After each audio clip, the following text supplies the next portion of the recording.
Hi, everyone, and welcome back to Philanthropy. I'm very excited for today's episode. Today, we are talking addictions with my brilliant social worker friend, Janet Ireson. She is joining us from Ontario, and her background is she graduated from the Social Services Worker Program, and she has specialized in trauma-informed approaches and crisis management. And of course, she has a lot of experience working as a guidance counselor in schools and related roles. And that's how I met Janet. So I'll share a little bit about that. But first, we'll welcome Janet. Hi, Janet. How are you? Hello. Hey, Jess. Thank you for having me. I'm so happy to be here today. I'm so grateful that you're here to join us. Thank you so much. I'm very excited for this. So, as I promised, I'll share how we know each other. We were both in Petchinac. So, this was Northern Saskatchewan. It was my first placement as a principal, and Janet had joined us. And she was a guidance counselor at our school and such a lovely, wonderful person that the kids loved her. And it was really challenging in her role because it was COVID and, that meant the school shut down. So how do you support kids in mental health in COVID? And she found a way, she made a very inviting website and she would reach out to the students. And you had organized that really cool thing with Jordan Tutu. I love that you remember all of this. Yes.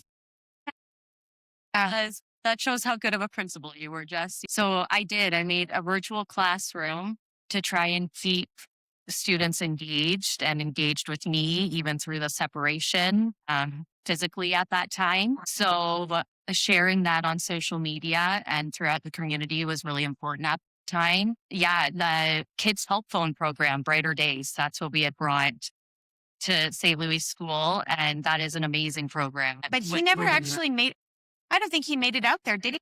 No, it was like a video component that was set to it. So, Okay. Oh, no, that was really amazing. And so throughout the years, of course, we've stayed connected, and Janet has been a little bit of my therapist from time to time. likewise. And so then we had been talking recently, and I said, I would really love to have you on the show. And also, I said, I don't know how you feel if you would like to cover addictions, but I've been really wanting to cover addictions. And she just jumped into it with gusto. And I was so excited about that. So I'm so grateful that you're able to help us bring some light to how many people out there are struggling with addictions and sobriety. And let's bring some science to it, some information that can hopefully help anybody who's feeling like they could use a little bit of support in that area. Love it. Let's do it. All right. Yay. So I guess probably one of the first things that I am wondering about is if there are stages for addictions or sobriety. Do you know of anything like that? Yes. Yes. So it's something that I had come into contact with, particularly when I was working at a youth treatment center. It was a treatment center and shelter in central Saskatchewan. And something we discussed often were the 8 stages of addiction. Oh, So really about that, youth would come in and you would hear a lot at that time, kind of in like the staircase of life, you're a young youth and then mid-age, older adulthood.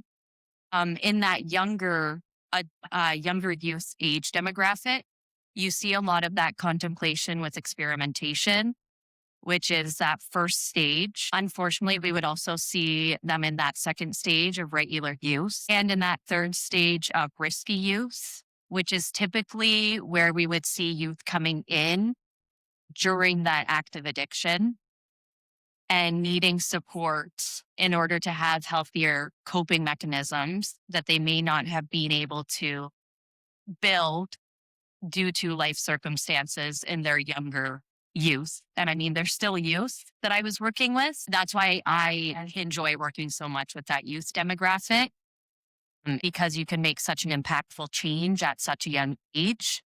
Whereas if you're in that midlife tier, in the staircase of life, say, you still have some other stages there to go through. So you can go through that experimentation, which may happen at different periods of your life. You may go through that regular use period, which then turns into risky use. For an example, feeling like you may have been able to manage where you weren't using when you had to go to work, but addiction may become such a part of your life and your coping skill set that it turns into that risky use when you're then using prior to going to work, which then obviously can affect many other things. So that's that third stage. Then you can get into the dependent stage, again, going hand in hand with that third stage. You're tolerant to the substance or whatever that addiction is.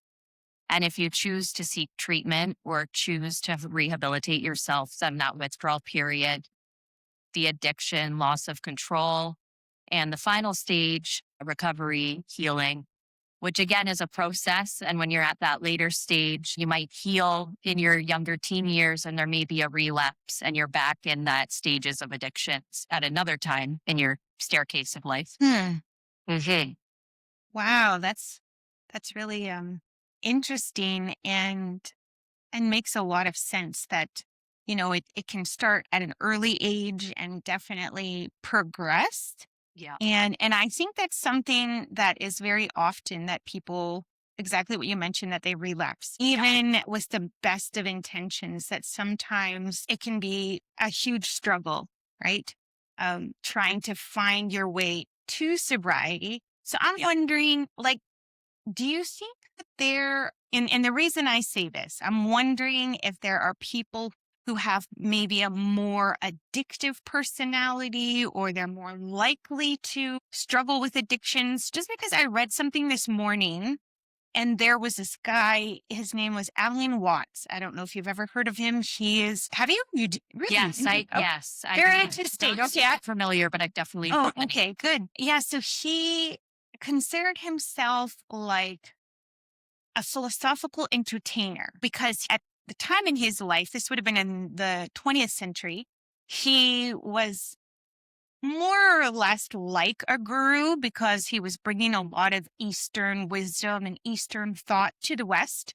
And so thinking of things like Buddhism, Taoism, Hinduism, probably some yogi sentiment in there. But nevertheless, he really struggled with addictions. And I thought that's so interesting because here's somebody who is coming from a knowledge sect of non-attachment, right? So the East, it's very much pronounced that non-attachment is kind of an approach that they take.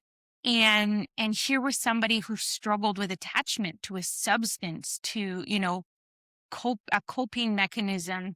And I was reading the comments and somebody said, oh, this is very typical of people who are sensitive. Like maybe he was a sensitive soul and that's why and I was like, well, that's an interesting thought. I guess I've never thought of that. And then when I kind of started to, think about that, well, I do think that sometimes addictions can be more prevalent in some people if it's like a coping mechanism, if it's, you're dealing with maybe even conflict avoidance. I'm not sure, but what are your thoughts on that? Loaded. I think it's definitely different human to human, each human. 'Cause I think honestly, at the end of the day, humans are humans and drugs are drugs. Mhm. They are numbing agent. And whether it's a drug or a substance such as alcohol, or it could be shopping, like addiction takes many forms, which is also important to note. That I think that part is directly impacted based on your personality and what is helping to numb that particular whatever it is that you're trying to escape from. When you're talking about that, man, for instance, and being sensitive, just in the work that I personally done, I know that a lot of times that's emotions with nowhere for them to be expressed. And when people don't have those healthy outlets, those coping skills already at the ready in their toolbox that they're carrying around with them every day, then they don't have those healthy coping mechanisms. It's a lot easier to go to a substance to try and mitigate whatever negative feelings you're currently experiencing and take you away from that. And especially when you're at such a hard place in life, I think a lot of us have been there and when you're struggling, you just want to escape. And when you're at that really hard stage, like say if we look at Maslow's hierarchy of needs, if your basic needs are not being met, then your need to escape is even larger and you don't have those tools to grasp up onto. So I think when you're speaking of emotions, and that's something that I've definitely seen in the work that I've done with people, especially like I was saying, youth that maybe haven't had the time to build up their toolbox yet. It's just people not having healthy outlets and healthy coping mechanisms. And for people that may feel emotions larger than other people or be more connected to that part of themselves, I think it creates a larger need to have healthy outlets, which in my opinion goes directly with what you were just saying. Oh, that's so fascinating. Thank you. That's a great answer. It really strikes the heart of when you mention the coping mechanisms and having to, I guess, distract yourself with escapism, like you said. I even think of even like my own sobriety journey. And I was married to a man for like 10 years and he was sober. When we were married, I was not. Occasionally I might, do a year here or there. Like that's very typical of me to just be like, I'm going to be sober for a year. I'm going to be sober for 2 years and just do it. Yeah. And then other times I'll be like, yeah, I'm going to have a glass of wine and then I have it. Right. Yeah. And so I remember him saying to me, I know that you have this goal of being sober for 12 months, but I really don't think you need to. Like, I don't think you struggle with alcoholism. And yeah, I was flattered. I was like, well, thank you. But at the time for me, whatever, alcohol had no place in my life. And of course, Yeah. I'm a yogi. And so I guess a good yogi is trying really hard to work on um, processing their thoughts and their emotions and mindfulness and using meditation as a tool to elevate their self and yoga also, all of these practices that help to soothe your parasympathetic nervous system and whatnot. And so at that time, I just felt like alcohol kind of brings me these spikes and then these valleys, right? These peaks and valleys, because a buzz is going to make you feel that high. Yeah. And then, the next day with a hangover, you're going to feel the lows and, it's a depressant. And so for myself, I remembered thinking a yogi works so hard to stay level all of the time, their emotions as level as possible. Yoga keeps us really level and I didn't enjoy that alcohol was distracting me from that. And so I would maintain my goal and that sort of thing. But that doesn't mean there haven't been moments in my life where I feel that it has impacted me negatively. Of course, I was younger. I partied like most people do in their 20s. Again, like the stages of life, you're just in a Right. different. Yeah. Right. Yeah. And I got older and partying didn't really play a big factor in my life. But the thing was, and this is why I decided, I think sobriety is the path for me because it snuck up on me so easily. I was in a very high stress job. Of course, you've heard from me many times about being a principal, how stressful that job is. And in my last principal job, I remember thinking I was so overwhelmed. There was a lot of trauma, a lot of crisis in the school that I worked at. And so then I remember going home and I'd be like, I'm going to have a nightcap. I'm going to just relax and have a cigarette outside and have a drink and calm my nervous system. And then I can go to bed or whatever. And then it started to become this routine and I didn't even realize it. It was like Christmas holidays and I looked in my fridge and I had all of this booze and I wasn't going to be entertaining anybody. I didn't have plans to invite people over, but I had like wine in my fridge. I had beer and I was like, wow, sometimes it was starting to be like I would have one glass, sometimes I would have two. And I was like, I am legit the definition of an alcoholic if I need to have that drink for stress relief or whatever. And and it really irritated me. I was like, "Oh my God, like I'm a yogi. I know how to do all this, and Yeah. it's just such an easy route, right?" And so I think that was Christmas Eve, I guess a little over a year ago now. And I said, I'm Cree and we don't like wasting anything. I feel like a lot of people when they go on their sobriety journey, they'll be like, after we're done this alcohol, then we'll sober up, right? And because you don't want to waste anything ever. Yeah. And so even for me, I was like, gosh, I feel like you see that moment on TV and movies where somebody's just like dumping all the alcohol. And I was like, gosh, this Feel feels like like it's it. not gonna happen. And I was like, Not basing. right. But I was like, look at how much alcohol there is here. And I bought it for myself. This is terrible. So I actually dumped it. And I was like, gosh, that was a lot of money to dump down the drain. But that's how serious I am that I'm a yogi and I need to process my stress and my feelings in a healthy way. And so that was Christmas Eve. And I said, same thing. I'm just going to do 1 year and I'll see in 1 year how I feel. And I broke it for a little bit because I went to New Zealand and people were having drinks and I thought, well, I'm only months away from my goal. I guess I'll have a drink or whatever. And I didn't drink very much, just a little bit, but I was like, I don't need it. At that point, I was like, it's been 11 months and I really don't need it. There's just nothing here for me. And so I said, I'm just going to go back to sobriety. And that was that. But I recognize that my journey, exactly like you said, they're very individual, and my journey is not going to be the same as so many people. But I do recognize how easily it is to slip into an addiction. And that was my experience.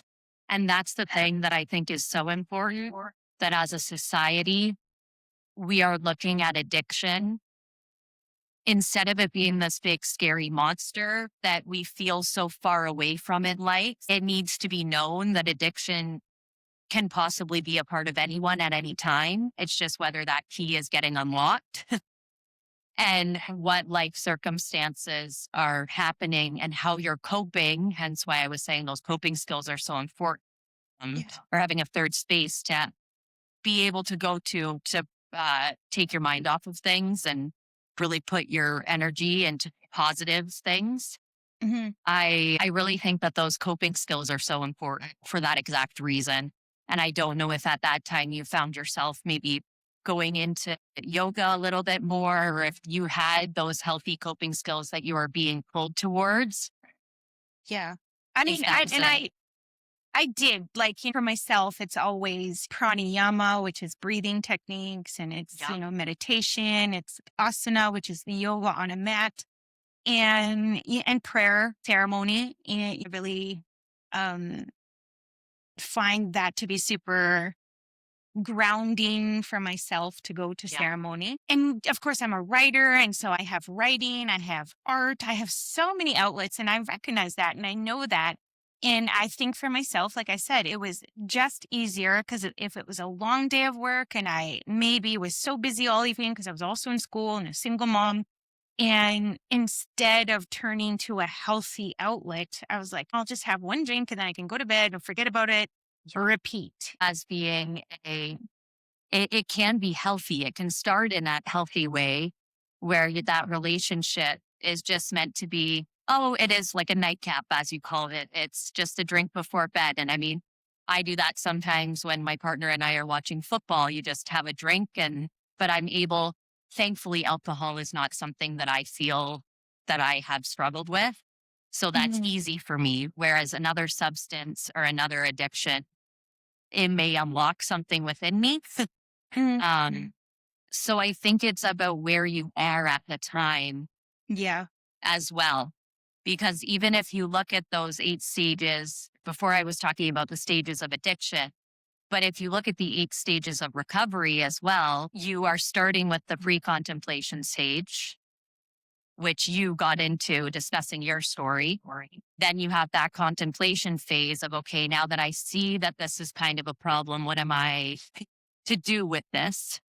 Mhm. And when you're at that stage, if you are dealing with other factors, say homelessness, things where, now going back to Maslow's hierarchy of needs, those bottom food, shelter, stability needs are not being met, then it's a lot easier for that escapism to go towards addiction instead of leaning towards a healthy coping mechanism. That takes a lot more work.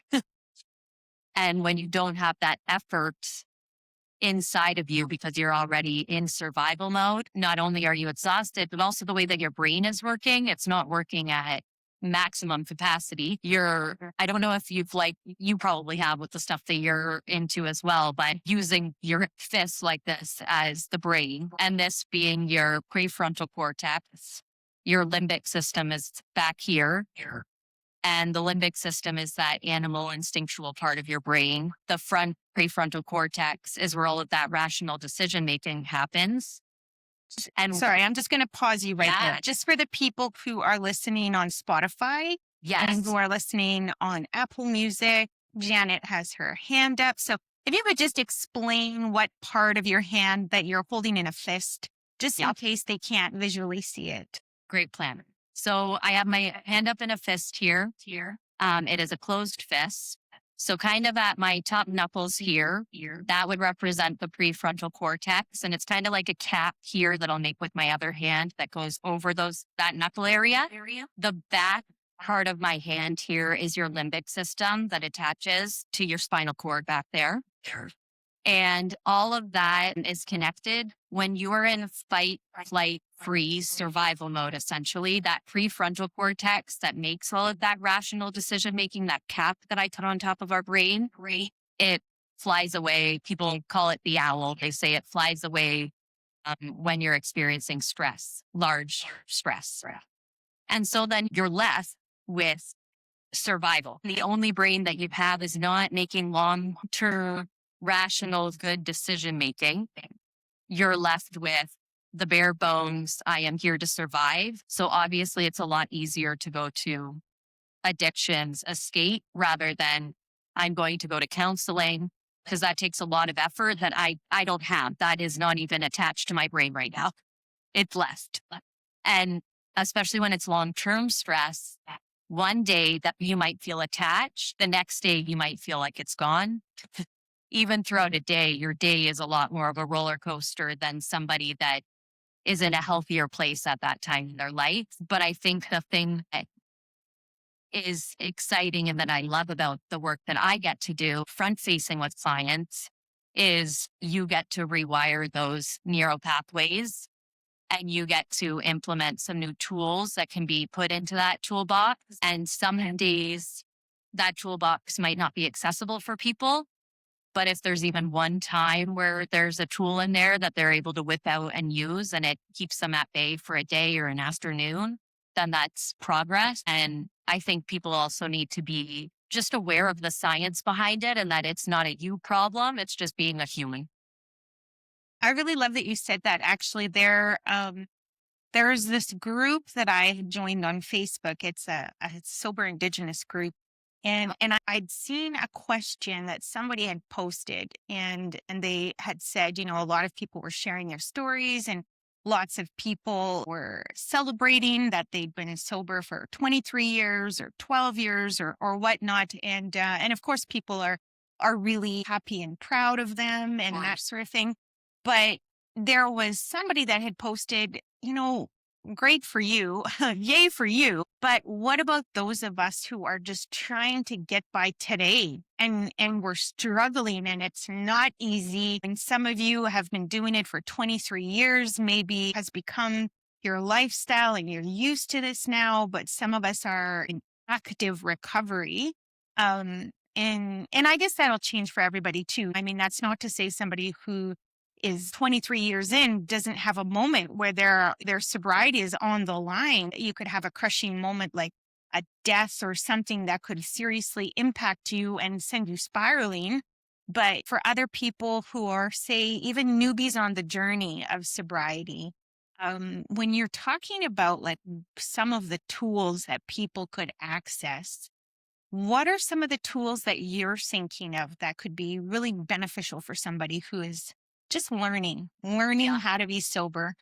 I would say it needs to be something that works for you, something that is practical. Like I hear a lot, I manage anxiety for myself, and a lot of people like coloring pages, things like that work for them. Those things are not easily accessible for me to go to when I feel like I need something. And I think with addiction, that's even larger. So I think it really needs to be finding something that works for you. Like you said, it's so individual, but something that I really find, especially with addictions, it's nobody wants to be seen as being addicted. Nobody wants to be addicted either, Mhm. because it's not fun. And like we said, it's such a slippery slope. It can start as being something it's not an active addiction. It's being used one way and it can so easily develop into something more. And now it's this big monster in life that you're now tackling whatever trauma you had experienced that is bringing on this, as well as now you're dealing with that addiction and the monster that it is and holding on your life while also trying to make sure that nobody's seeing that typically. Mm. Mhm. Um, and so I think having third spaces, places where you can go and interact with other people is very important. I think working on your self esteem for yourself in whatever way that looks like is very important because often confidence and self esteem is low in people that are facing addictions. Just having those resources, whether that is journaling or if it is counseling or if it is having a friend that is somebody that has also gone through addiction. I know that that's huge for people to be able to just rely on somebody that has faced something similar. Sure. So I would say staying connected at a time where it's hardest to stay connected Mm. because it's hard to be connected while you're facing addiction. But from the And people that I've heard from and the research that's been done, that connection piece is so important, which is something that I have valued working in multiple First Nations communities since my first opportunity, which was in English River First Nation. And I saw how in such a northern isolated community, it was praised upon to be sober. And there were also many community things happening that I think was very conducive to that.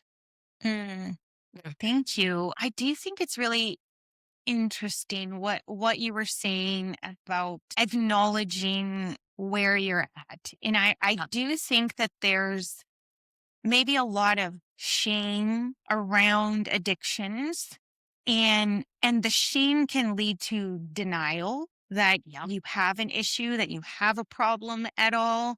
And so I'm wondering if anybody listening is maybe wondering the same question. Maybe this is a really obvious question, Yep. but how can you recognize if you are addicted or not? Think, you know, You know? like I think when you feel that interfering with anything in your life where that wasn't an issue, and if that addiction was out of your life, things would be better in a certain area, then I think that's showing you that there is a disconnect there. And that's where it may feel stressful, but also that's where your point is to intersect Mhm. and to get to do something beneficial for yourself at that time. So, like you said, I think many people go through the denial because they don't want to identify as that. Mhm. But, like we said, it's just human and it's a slippery slope and it can happen to anyone. If we can, as a society, try and take that shame out of the picture, sure, because it really shouldn't be shameful. It's not a weakness, it's a coping mechanism. Mhm. And unfortunately, the world isn't set up to help people to cope, to want to listen to people's stories of trauma. We don't, there's not really a lot of offerings unless it's counseling or a group program that takes work to be a part of. Yeah. I don't know if that answers your question. I went on a bit of a tangent there, but I think that's where, as a society too, with youth, we need to reframe looking at people or a person as a drug addict or as addicted. They are a human first. They're coping with an addiction, Mhm. but they are the addiction. Mhm. I And love that. when we teach kids fear based coping, we're not actually giving them tangible tools to be able to use throughout their life. we're just instilling fear with nowhere to go. And that's just building shame within them as well. So I totally understand why that's been the framework and being the way that we have gone, because it's scary for addiction to be a part of our lives. But unfortunately, as humans, we are so close to that any day, every day, Mhm. that it's better if we have tools to be able to cope, and that we're teaching kids this may be a part of your life at some point, or you may feel a need to experiment, but knowing what to do when it becomes an addiction and noticing those signs is what may be most important.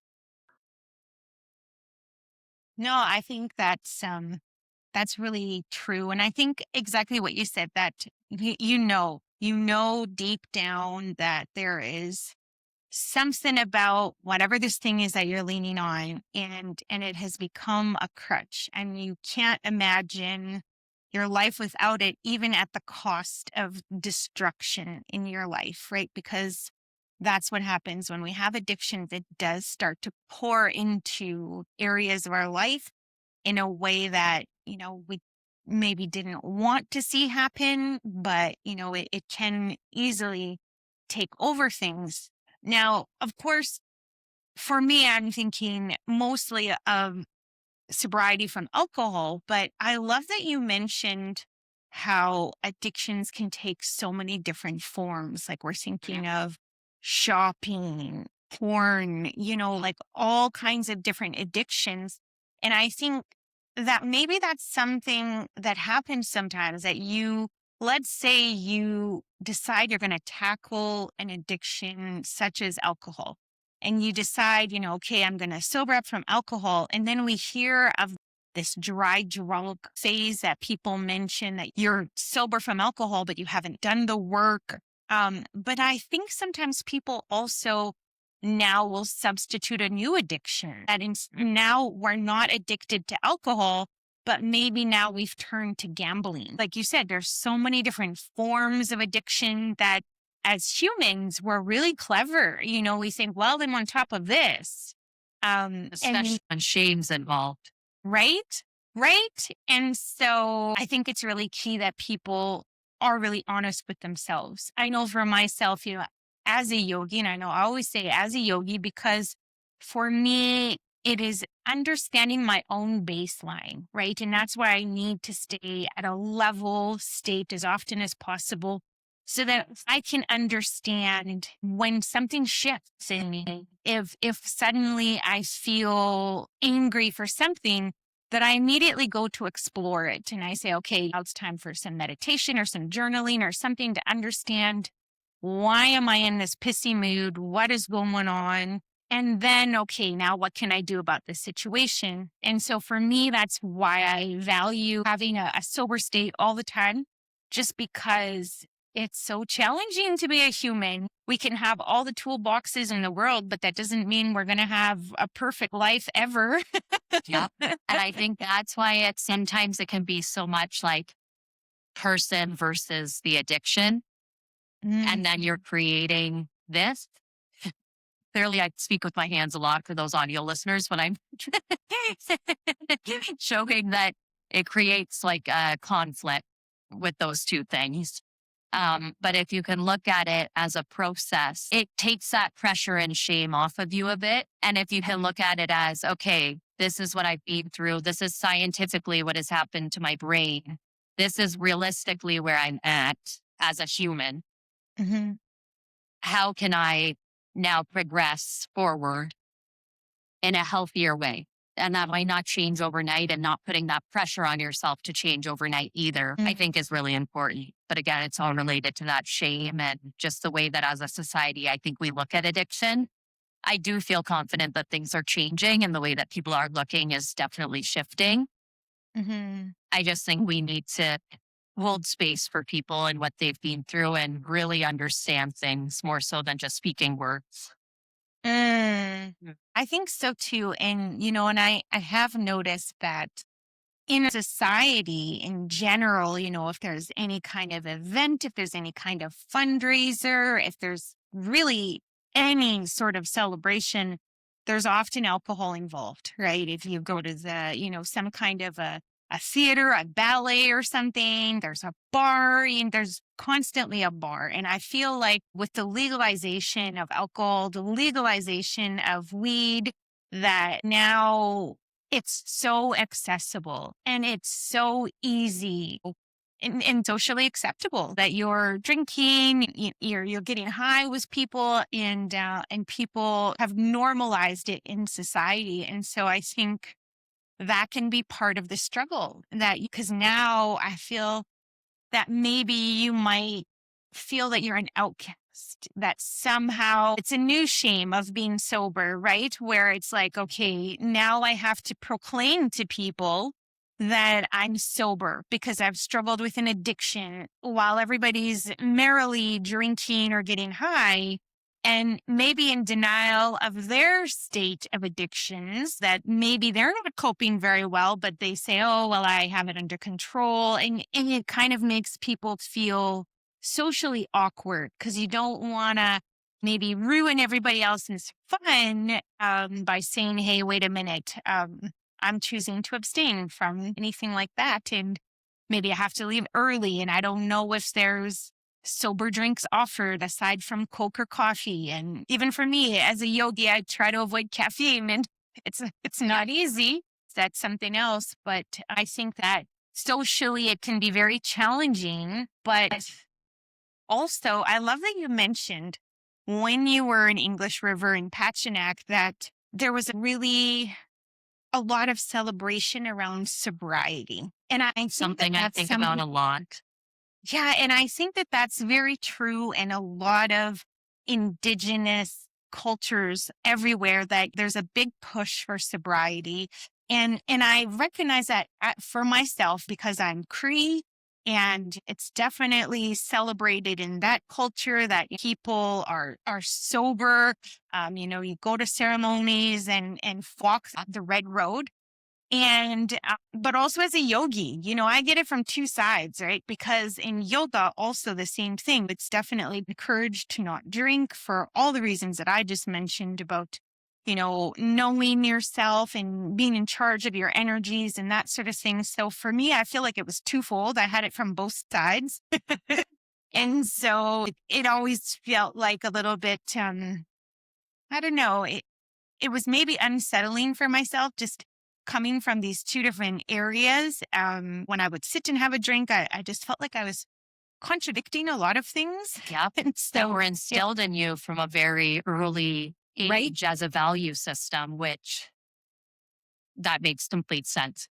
Absolutely. Yeah. And so for me to see people loudly proclaiming their sobriety with pride, it's a really beautiful thing to see, just because exactly what you said, the shame factor, that if you're able to say it with pride, then you're replacing that shame. But I also do think that it's hard to, because if you push people too much, sometimes that can send them on a path of rebellion, and now they might go deeper into their addictions.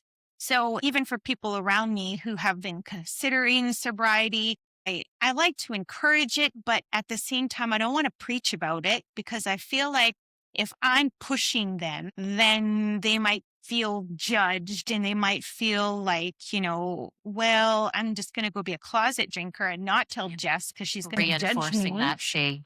Right. And so it's really tricky, because it's like, well, I'm happy to encourage and inspire, but I also recognize that people are on their own journeys, and we can't save people, but hopefully they will step up and save themselves, right?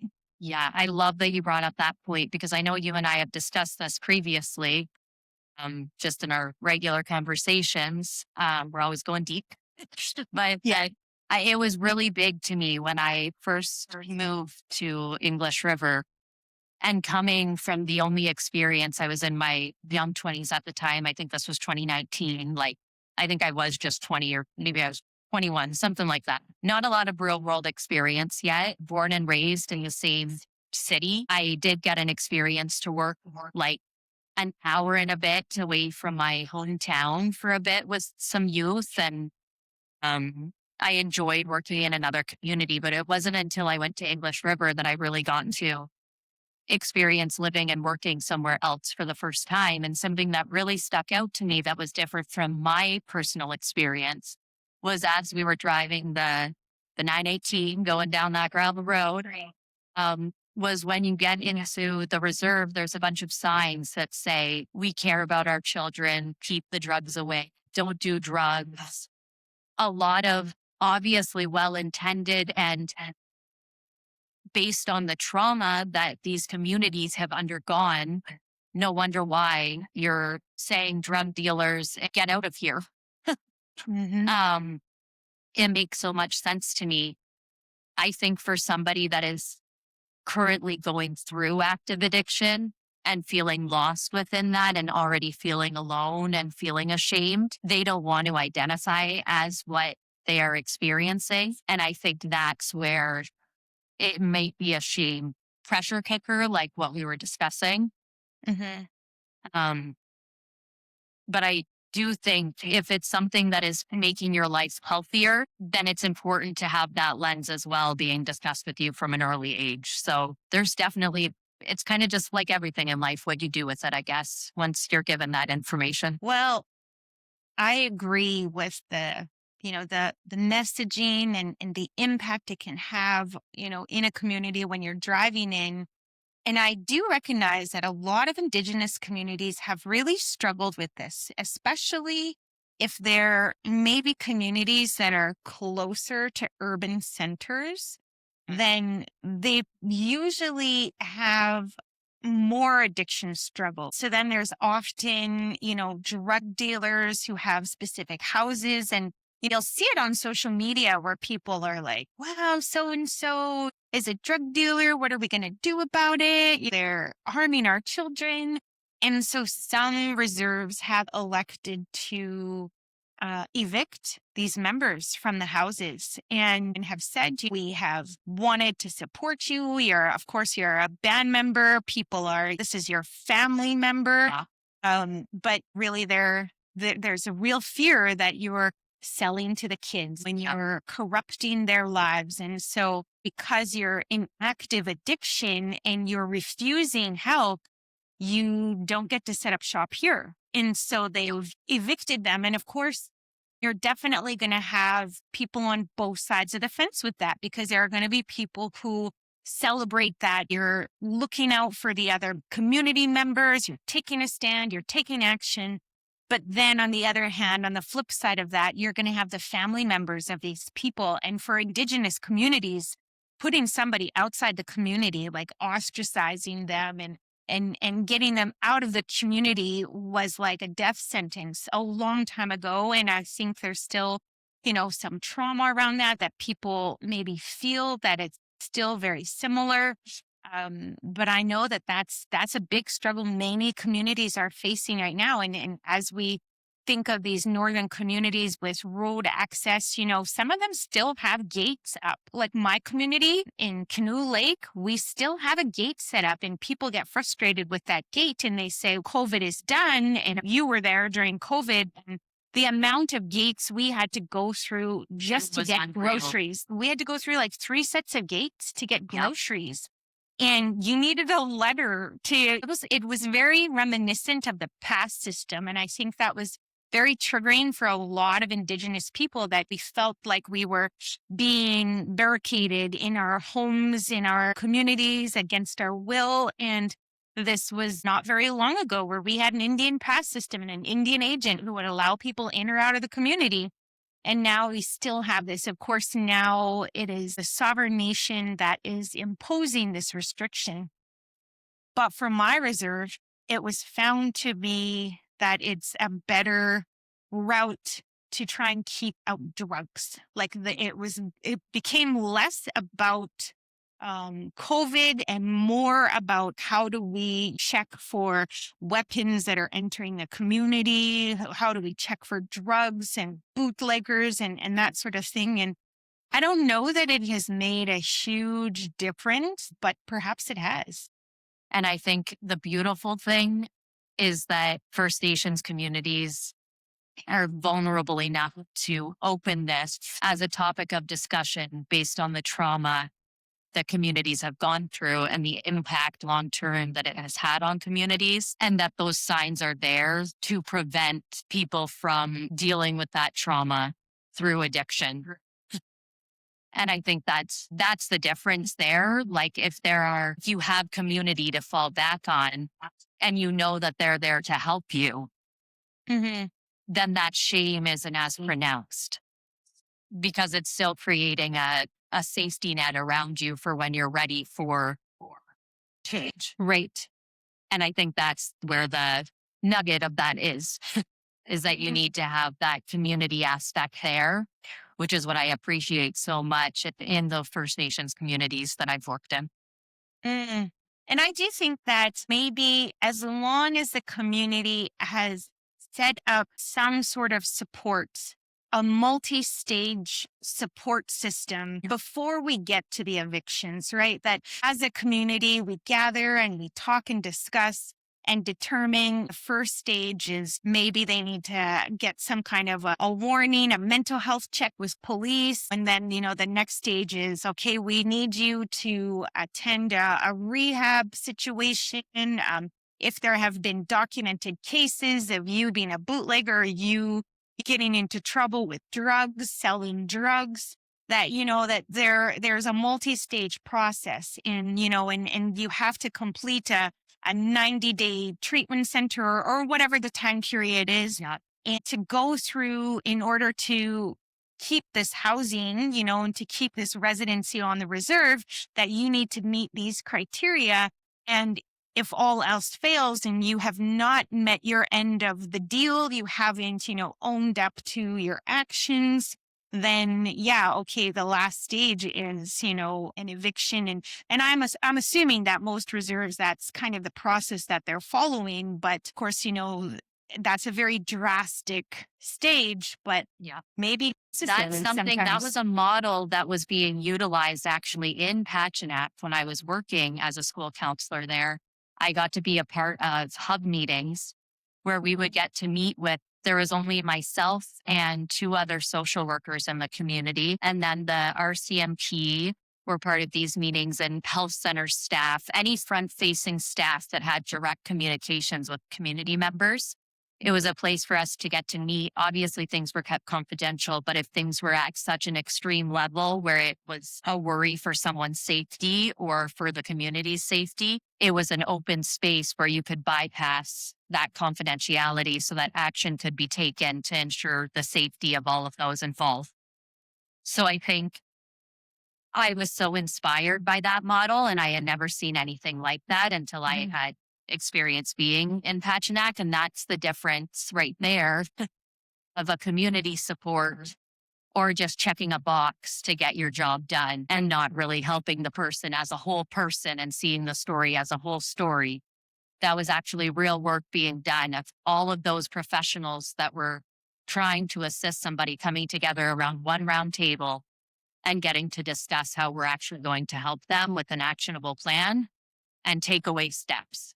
Mm-hmm. And I think in the Western world, that is the world that I've experienced my whole life until I was honored to get to work in different communities that were a different culture from mine. I hadn't seen something like that. And I think that's why there's so much shame attached to. There are places for people to go, but addiction isn't something that is to be faced alone. You really need people to assist you. But I think it's so shameful that you want to do it yourself, which is kind of where we're at right now. And I hope that there's more programming that is person first and coping strategies forward. Mm. I think so too. And, I remember being a part of those hub meetings and I thought they were very brilliant. Actually, Corey Johnstone, the police officer, was the one who set up the hub meetings, and he is a brilliant man. And actually, I was thinking of him recently. I'm like, I think I need to have him on my podcast. So That would be so good. right. But he brought in that model. And what I love about that is because it is very much in line with Indigenous communities. And and wraparound support, right? That is something 100% that holistic approach. that holistic approach, exactly. And so it was a beautiful model of understanding where the breakdowns are happening in your community, in your families, and and understanding that we can provide support that is tailored to your needs specifically and get you back on your feet and hopefully addressing whatever needs that you individually need or your family needs, and not looking at you as the problem, but like how do we support you because you're a valued community member, which is really Yeah. beautiful.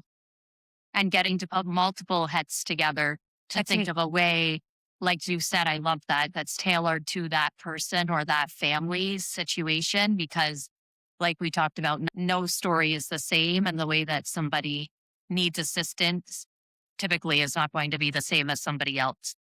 I love that Exactly. approach as well. Exactly. Well, my friend, it has been an amazing hour, and I had no doubts that we would fly through a lot of the material just because this is how this is our conversation period. This is just a documented one. I love we it. we always talk like this. But I'm wondering before we wrap up if there's anything that maybe you thought, oh, I should mention this, then I haven't had a chance, or maybe our conversation didn't flow in that way. Is there anything that has been on your mind? Honestly, I'm looking, I had some little notes here of things that I wanted that are all starred. Mhm. Um, I would really say the things that I was talking about how we look at addiction as a society, and especially how we're teaching youth to look at addiction. I know in Sarnia, where I live in Ontario, it's a border town. So there are drugs that are coming in. It's also just being where it is in Ontario, we're close to larger centers like Toronto area. And we have seen a lot of outward addiction in the community, whereas it used to be something that was more kept internal, I think, and kept in house, so to speak. We're seeing a lot of public displays of addiction right now, and unfortunately, that comes with a lot of shame and posts on social media about this, because understandably so, people are feeling frustrated with the way that things are transpiring in their communities, and it's not creating safe communities for their families. And people work hard to live in what they want to be a safe community to raise their families. That's where I think if we can have programming that is client centered, trauma informed, and truly seeing somebody not just as a mental health case or an addictions case, as the whole human, Mm. and trying to build up their self esteem, teaching kids that people that use drugs aren't bad people. Mhm. They're going through a bad time. And I think if we can start doing that, then that's going to help everybody from the bottom and throughout a lifetime. So, Mm. Such a good point because I know for myself, I end up focusing quite often on Indigenous communities. That's my background, and that's where a lot of my worldview comes from. But you're absolutely right that this is an issue we have across the board everywhere in Canada. And so we really need to rethink what kind of supports we're offering, and exactly what you said, removing those labels and not looking at it from a judgment perspective of they're a bad person and I'm a good person. You know, they are struggling with addiction and I don't, so I'm somehow better. Um, and my view always is if you're doing better, then you should always reach out and help those who are struggling. That's always my 100%. my belief. Like if you're doing okay, then great. But now you reach out and you offer supports to people who are struggling. You use We that extra capacity. Like That's that is, right. and I think we've lost that as humans. We've lost the ability to use our capacity, because I just think most people feel like they're out of capacity. Mm, Like all cylinders are on at all time. We're just doing the most to make it through a day. But like you said, I think being grateful for what you have when you're in a good spot, mm, really trying to make somebody else feel heard and seeing them as a whole human is where it's at. 100%. Oh my gosh. I really enjoyed this.